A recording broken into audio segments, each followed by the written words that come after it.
Buenos días y buenas tardes a todos. Es un gran honor para mí hoy inaugurar este acto sobre una grande reina, Isabel, la católica serva de Dios.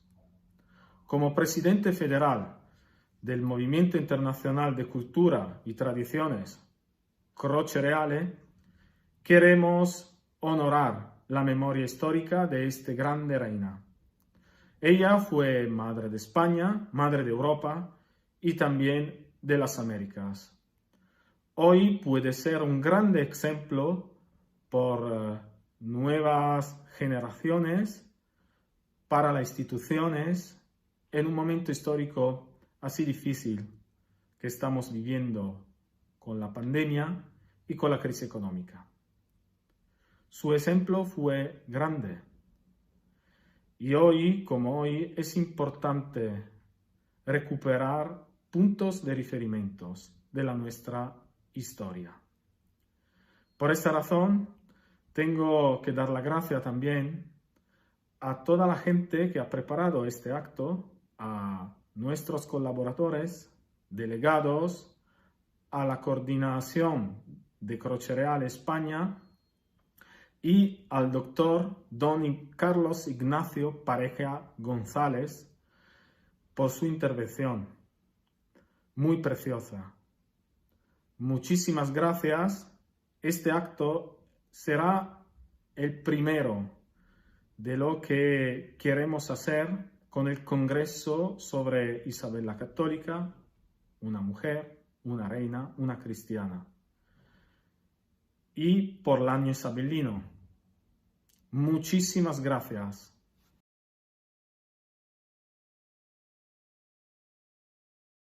Hola, buenas tardes a todos. Me llamo Raúl Rodríguez Sánchez y soy uno de los miembros de la Coordinación General de Croce Reale en España. Nuestra misión fundamental, como ya ha explicado el presidente federal, don Fabricio Nusera Giampaolo, es el fomento y el conocimiento de toda la cultura judeocristiana, ya no solo de Europa, sino también de Hispanoamérica, de la cual España fue capitana y garante de esa transmisión de esos valores al continente americano.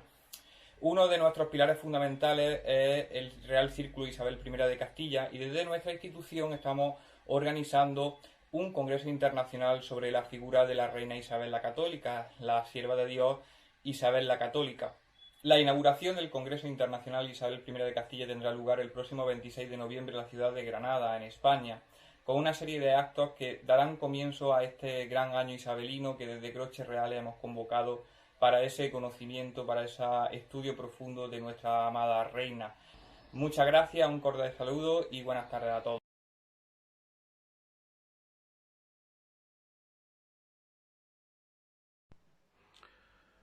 Buenos días, señoras y señores. Hoy, en el día del cumpleaños de Su Majestad Isabel I de Castilla, cabe recordar la enorme gesta que supuso para España y en gran medida también para Europa todos los hechos y la filosofía como mujer, como reina y como cristiana de Isabel I de Castilla, también conocida como Isabel la Católica. Para mí es un enorme placer y honor presentar a Carlos Ignacio Pareja González, que con su obra Ay Isabel, el diario mortal de Carlos de Habsburgo, que como cabe recordar fue Carlos I de España y V de Alemania, glosa y describe el legado inmediato de Isabel I de Castilla y lo que supuso como fundamento tanto para España como para lo que hoy en día llamamos Hispanoamérica, que al fin y al cabo Isabel fue reina de España y madre de América. Por lo cual, de nuevo, es un placer y un honor presentarles a Carlos Ignacio Pareja González, al cual me une una calurosa amistad y gozo del honor de contar con su amistad y su cariño. Les envío cordiales saludos.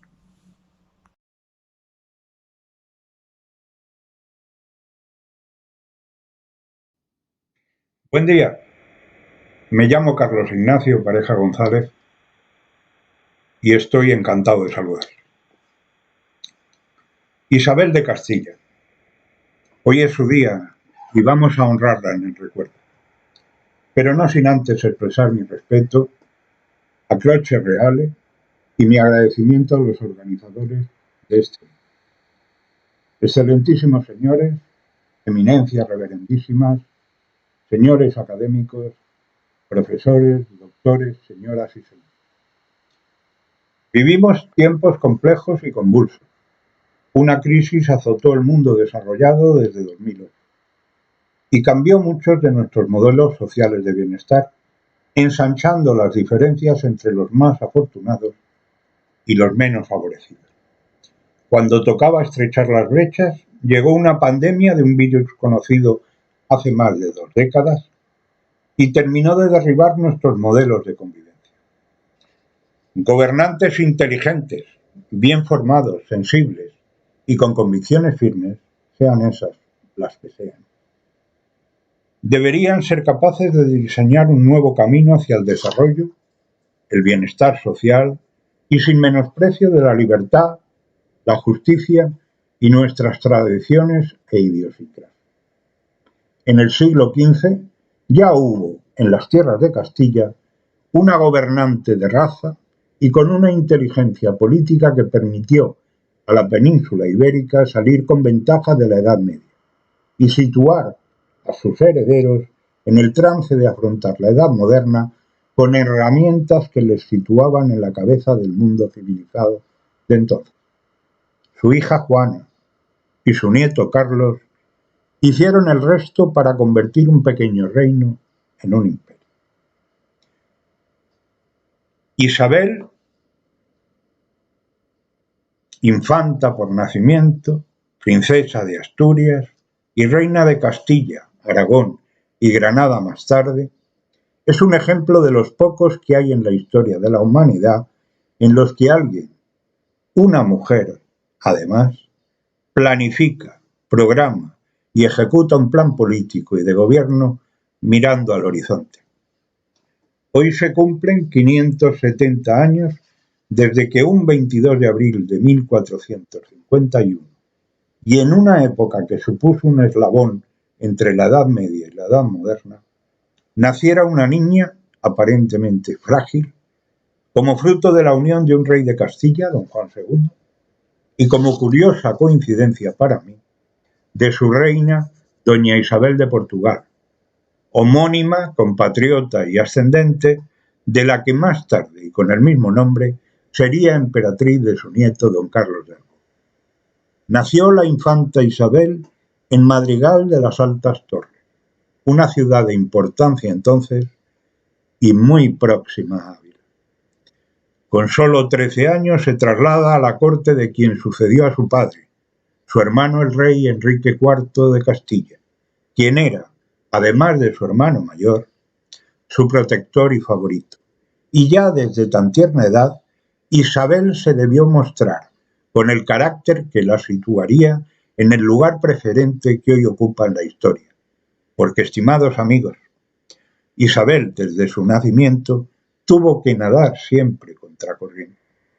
Fue reina de Castilla, a pesar de ser mujer en un tiempo de hombres, y a pesar de la ambición de su hermano Alfonso, y de la hija de su hermano mayor Enrique, la princesa Juana, a quien desde el saber popular se llamó la Beltraneja por ser de convicción general que era hija no de Enrique IV, sino de su favorito Beltrán de la Cueva.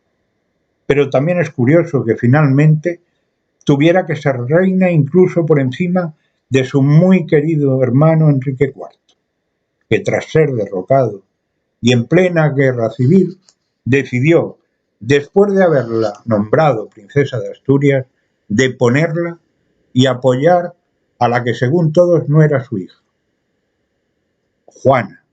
Isabel lo aceptó todo, y a todos enfrentó sin cejar en su lealtad a su hermano Enrique. Y tras la muerte de su otro hermano Alfonso, decidió no aceptar ser reina siendo aclamada mientras Enrique estuviera vivo o no renunciara en su favor. Aún con tierna edad, 14 años, había asistido en silencio a la llamada farsa de Ávila, en la que se depuso a Enrique en favor de su otro hermano Alfonso, en vez de en el de su hija Juana. Pero todo contratiempo supo convertir en oportunidad nuestra hoy conmemorada reina, inspiradora de la unificación de todos los reinos de la península. Tras 3 años de pugnas familiares internas y nobleza descontenta, en 1470, muere por sospechosa sorpresa el rey Alfonso. Y volvemos al principio, solo que con una Isabel mucho más madura y más sabia, con 19 años, y un Enrique más timorato y sin ganas de volver a reinar, que nombró a su hermana princesa de Asturias en los toros de Guisando en 1468, con lo que reconocía tácitamente la falta de consanguinidad con la beltraneja.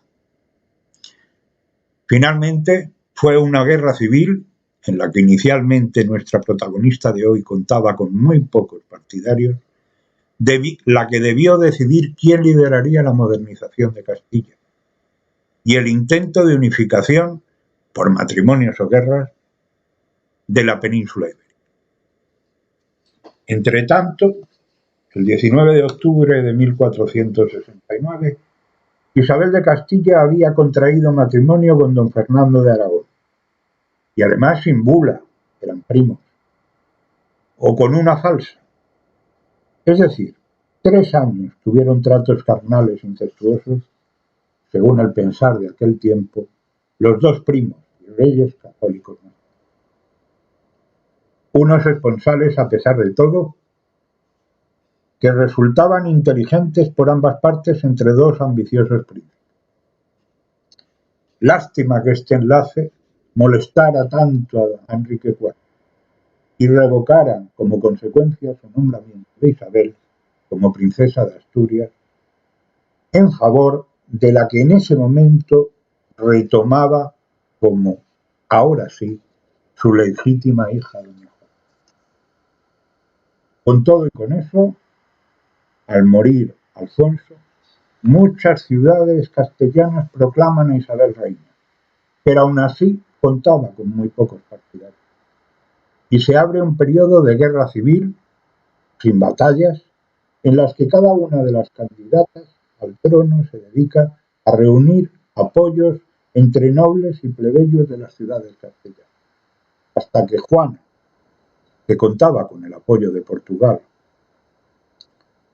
e Isabel, con el de Aragón, en 1474 acceden a negociar. Pero una vez más, la muerte, vieja conocida y aliada de Isabel de Castilla, se hace protagonista llevándose consigo al bueno pusilánime de Enrique IV de Trastámara. Y asómbrense, amigas y amigos, murió a intestar, o sea, sin hacer testamento. Es decir, que lo deja todo por hacer en los umbrales de una guerra civil encubierta y que ya no tendría freno. Podría parecer inusual el que un monarca no hiciera testamento en días como los que ellos vivieron, pero en aquellas estribaciones finales de la Edad Media era muy habitual, y además de hablarnos de lo inesperada de su muerte, nos habla de su religión.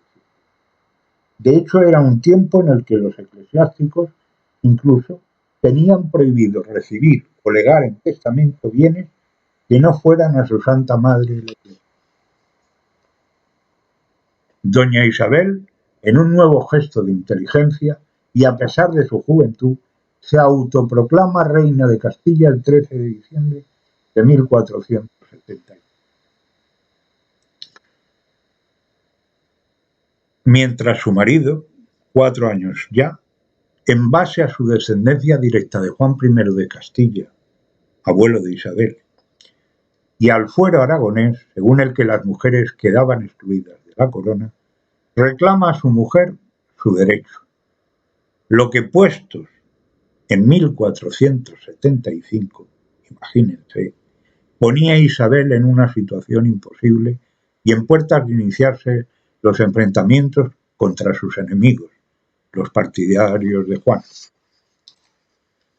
Isabel y Fernando se encierran en sus aposentos de Segovia y resuelven la cuestión que les enfrentaba, comprometiéndose a gobernar los ambos reinos de manera compartida, y lo signan y acuerdan en la conocida como Concordia de Segovia.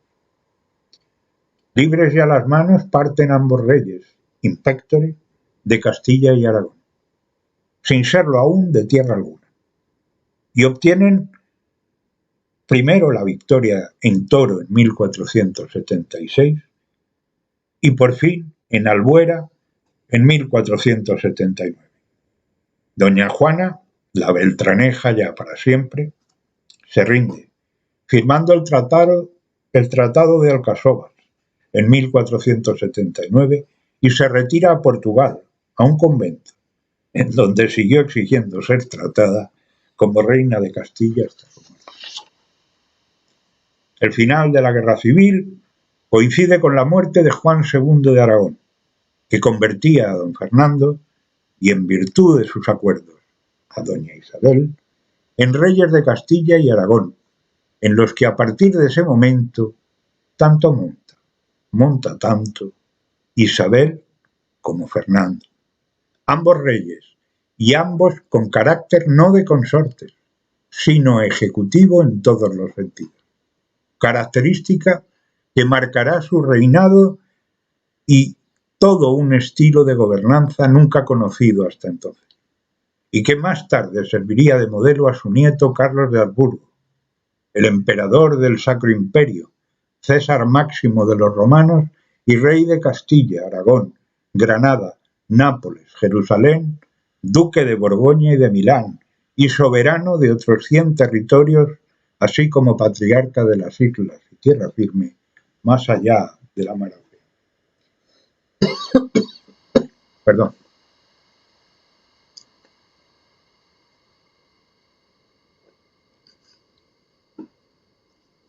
Acabadas las guerras civiles y proclamados y jurados los ambos príncipes, mujer y marido, como reyes, sin distingo de poder y mando en una u otra parte del río Ebro, aunque bien se ocupaban sendos de no herir las sensibilidades de cada fuero, e Isabel todo lo que debía decir sobre Aragón lo reservaba a sus aposentos, y Fernando otro tanto cumpliendo así, con cierta impostura, los respectivos fueros y apareciendo en público en 2 tronos iguales, uno al lado del otro, y dependiendo de dónde hablaba el uno o hablaba la otra. Firmados todos los tratados y convenios, los reyes de Castilla y Aragón para siempre y hasta ahora, departieron largamente entre alegrías nupciales de las que no habían podido disfrutar hasta el momento, y viajes de cortesía a sus territorios, y acordaron un plan de actuación al que ambos se atendrán, y que se centraría en que nunca jamás se repitiera lo que habían vivido ellos. Debía consolidarse una dinastía que reinara sin discusión ni alternativa sobre la mayor parte de la península hispana, así como en todos los reinos, principados, ducados o señoríos, de la que intentarían además llevar sus límites hasta el mar Mediterráneo, arbitrando para ello una política de fortalecimiento de la unidad, recién convertida en núcleo de sus esfuerzos y basada en enlaces matrimoniales de sus hijos y sobrinos, tendentes a convertir en imperio lo que hasta entonces fueron 2 reinos sin más pretensiones. Sentada la base de la unidad y de la vocación de universalidad, era menester atender a los afanes del alma y de la fe, tan desatendidos en opinión de los jóvenes monarcas, consolidar la fe única y extender su credo y pertenencia entre todos los habitantes de los Surres. Para ello recurren a Sixto IV, muy ocupado en ese momento en el control de los trabajos de construcción de la Capilla Sixtina y de su decoración por Miguel Ángel.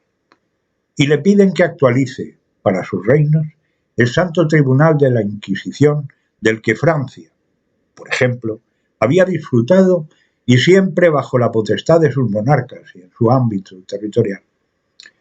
Dicho y hecho.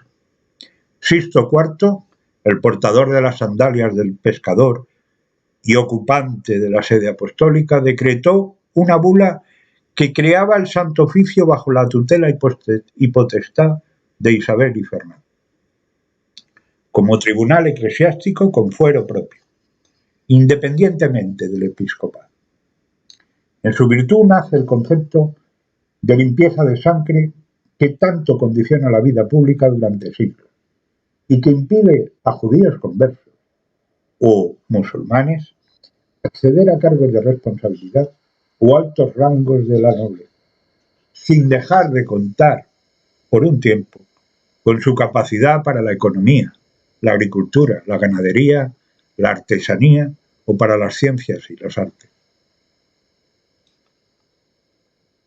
Si intentamos buscar entre los más altos gobernantes del siglo XX o del XXI, que lo han sido o lo son, bajo el signo de la democracia y la modernidad, nos es difícil encontrar a un político, potesta coronada, dictador o elegido, que esté a la altura de esta pequeña y frágil mujer. Isabel Trastámara, reina de Castilla, que junto a su marido Fernando y compartiendo los tronos de Castilla y Aragón, realizará una tarea tan fructífera en el desarrollo de los territorios que por la gracia de Dios y por su indómita resolución le fueron asignados. Donde durante 2 siglos de reinado Trastámara se impusieran el desorden organizativo y la sumisión a la voluntad, a veces perezosa, torpe o enfermiza, del príncipe de turno, y a su muerte la división y minimización de Castilla o de Aragón para satisfacer los fueros que obligaban a dejar a cada uno de sus herederos partes del reino y títulos a la altura de sus sangres reales, con el consejo de Fernando y poco más, ejecutó una reordenación legislativa en las Cortes de Toledo en 1480.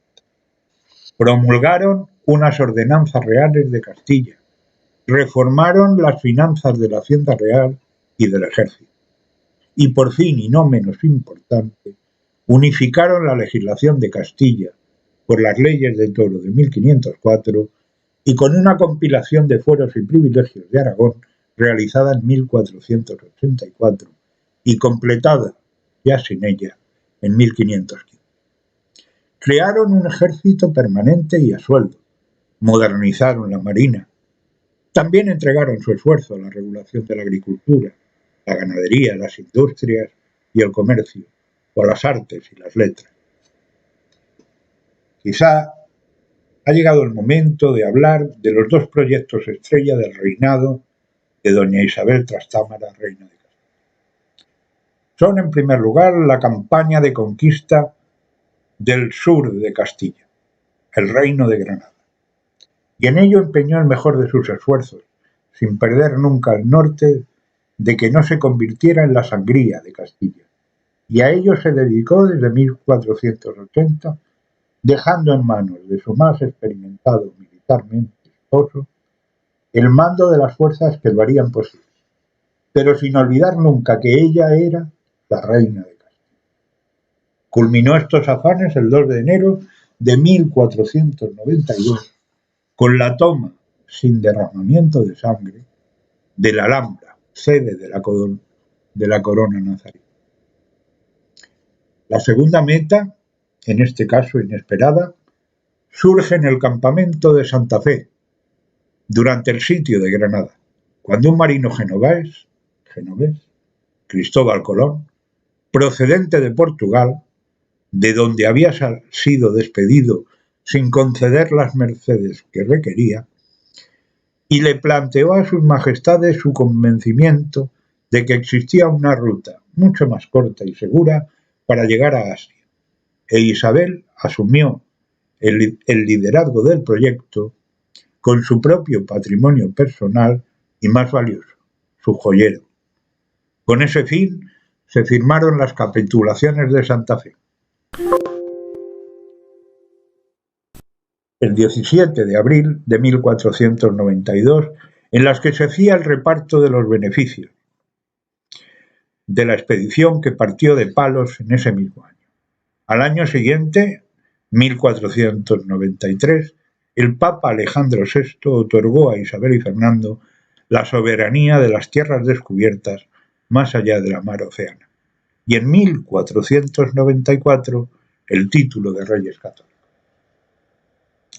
Todos esos logros y reformas fueron esenciales para que su nieto, Carlos de Habsburgo, pudiera al menos intentar unificar los territorios de la península ibérica con su legado en el norte y en el centro de Europa, Italia, o con los transoceánicos, o los situados en la costa sur del Mediterráneo.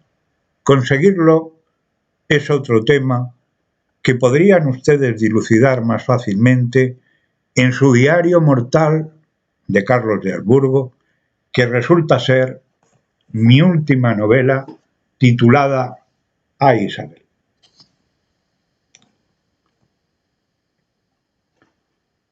¿Quién fue como esposa o madre Isabel de Castilla? Diré hoy que hasta su matrimonio fue una cuestión compleja y que requirió de artes malas y buenas, entre las que enumeraré bulas falsas, imposiciones por parte de su hermano de novios sin edad ya de tener descendencia, pero que finalmente, y para no aburrirles, les diré que escapando de la vigilancia impuesta a Isabel por su hermano, de la mano de Juan Pacheco, la princesa de Asturias escapó de Ocaña y se reunió con Fernando, que a los efectos había viajado en secreto por toda Castilla hasta llegar al Palacio de los Vivero en Valladolid, donde por fin contrajeron matrimonio el 19 de octubre de 1489. Fue en 1471 cuando Sixto IV mandó a Castilla a Rodrigo Cardenal de Borja, en castellano, y Borgia, en italiano, para que entre otros asuntos eclesiásticos resolviera la santidad del matrimonio regio, y con una bula firmada en el bolsillo, esta vez sí, por él mismo. Puso paz, al fin, en la atormentada alma de nuestra protagonista de hoy, que para que ustedes se hagan una idea de su nivel de lealtad, su fe católica, no dejó en esos 2 años de sentirse en pecado. Isabel tuvo 5 hijos, de los que 4 fueron mujeres y solo un varón, con la importancia que para los fueros tenía ese hecho. Isabel fue la mayor y su heredera natural, y nació en Dueñas en 1470 y murió en 1498. En Sevilla viene al mundo su único varón, el príncipe de Asturias, don Juan. En Toledo, en 1479, nace Juana, que heredaría su cetro. Le sigue la infanta doña María en 1482, y después, y por último, Catalina, en 1485, destinada a ser la reina de Enrique VIII de Inglaterra, donde vivió hasta su muerte. En vida de la reina católica murieron sus hijos Juan e Isabel, e incluso su nieto, don Miguel, lo que en el caso del príncipe de Asturias trastocó gravemente los planes hereditarios de Isabel. En el papel de esposa, los historiadores a mi alcance coinciden en que las rígidas normas de cumplimiento con su fe, que se imponía la inspiradora de una idea de lo que algún día, muy posterior, casi 2 siglos, llegaría a ser España, no era compartidos por don Fernando, su esposo. Y eso le dio sufrimiento por las incursiones del rey en las noches castellanas o aragonesas. Perdón.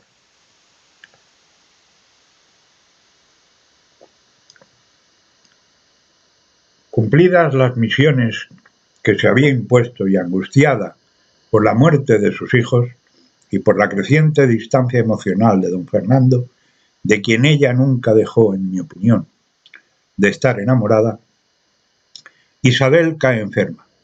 Y ya en el mundo, en Gante, su nieto Carlos, desde 1500, duque de Luxemburgo e hijo primogénito de Juana, princesa de Asturias, y de Felipe de Habsburgo, archiduque de Austria y heredero del emperador Maximiliano, la reina de Castilla entrega su alma al Altísimo en Medina del Campo el 26 de noviembre de 1504, dejando en manos de su esposo, Fernando, en calidad de regente de Juana, el gobierno de Castilla.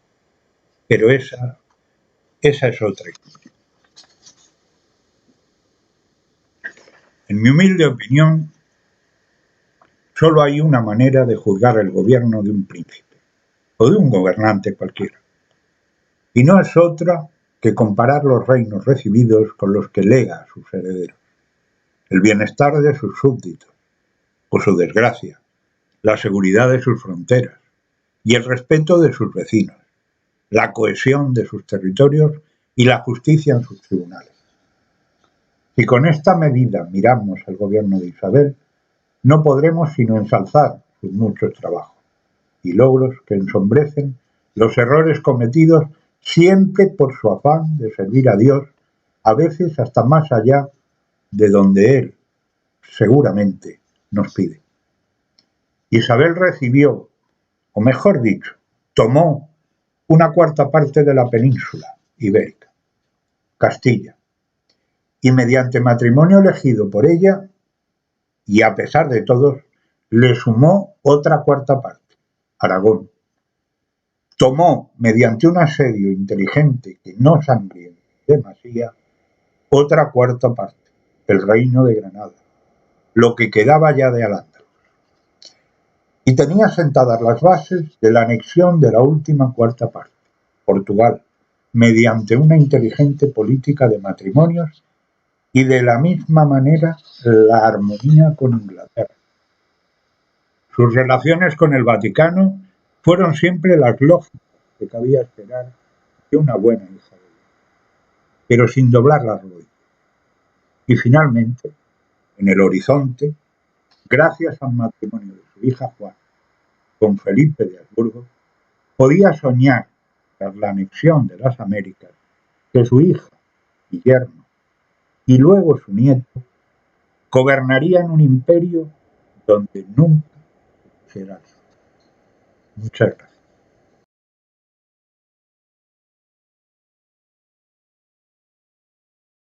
Hola, ¿qué tal? Buenas tardes. Mi nombre es Javier Milans del Bosch y pertenezco a la Coordinación General de Croce Real España. Bueno, como seguro que la inmensa mayoría conocéis, Croce Real es una organización en la que estamos involucrados muchas personas de distintos ámbitos. Y estamos ubicados principalmente en Italia y aquí en España. Bueno, entonces lo que nos encargamos pues es de hacer un poco la organización de distintos eventos, de distintos encuentros. Y concretamente, en este año, si todas las circunstancias que estamos viviendo nos lo permiten, estamos intentando y trabajando muy duro y con mucha ilusión en hacer un congreso internacional Isabel la Católica en la ciudad de Granada. Ese es uno de los proyectos que tenemos. Otro proyecto es hacer un año isabelino, y para ello contamos con grandes colaboradores, con grandes personas con las que estamos contactando diariamente para hacerlo lo más atractivo posible. Lógicamente, pues requiere de nuestra implicación, pero lo que mueve realmente la Coordinación General de Croce Reale y todos sus allegados es la ilusión, como decía al principio, y principalmente por la reina Isabel la Católica, la reina que ha sido la que ha fundado realmente España, la que ha transmitido sus valores democráticos a 1.000 millones, a muchísima gente, a muchísimos países, y sobre todo la evangelización que hizo en América. Eso es una parte fundamental y muy importante que tenemos que tener en cuenta. Entonces, pues en resumidas cuentas, lo que quería transmitiros es esto, y sinceramente la ilusión con la que trabajamos diariamente para llevar los proyectos de Croce Reale que tengan su fruto y que salgan a la luz. Espero que nos sigáis, que todo siga en orden y que estéis lo mejor posible, y en breve iréis teniendo noticias nuestras. Muchísimas gracias y que todo vaya bien. Hasta pronto.